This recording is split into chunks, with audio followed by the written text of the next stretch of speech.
तर हे बघूनच कळतंय.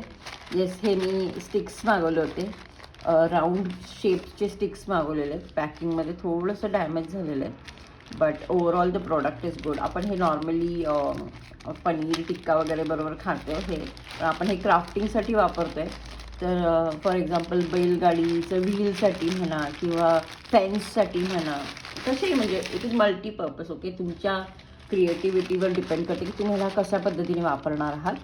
So this is also good. आणि हे पण खूप चीप होतं. मीशोवरूनच मागवलं होतं मी. आय थिंक हे पण काहीतरी अराऊंड 104 का 105 रुपयाला काहीतरी होतं. So overall this all the products, म्हणजे मी जेवढे पण प्रोडक्ट्स मागवले ते सगळेच चांगले निघालेले आहेत. So I loved it and you also can buy. म्हणजे जर का तुम्हाला पाहिजे असेल किंवा तुम्ही करत असाल अशी क्रिएटिव्ह आयडियाज, तर नक्की हे तुमच्यासाठी सुद्धा चांगलंच आहे. जर का तुम्हाला असे पर्चेसिंगचे पण जर का आवडत असतील माझे व्हिडिओज, तर आपल्या चॅनलला सबस्क्राईब करा. आणि शॉपिंग ह्या प्लेलिस्टमध्ये ह्याची नोंदणी असते. बाकी ओव्हरऑल जे पण मी क्राफ्ट अँड स्कल्पिंग करते ते सगळं आपलं चॅनलच्या मेन पेजवर आर्ट अँड क्राफ्टच्या सेक्शनमध्ये आहे. तर जर का तुम्हाला हे असे आवडले असेल तर नक्कीच लाईक अँड सबस्क्राईब करायला विसरू नका. Thank you so much.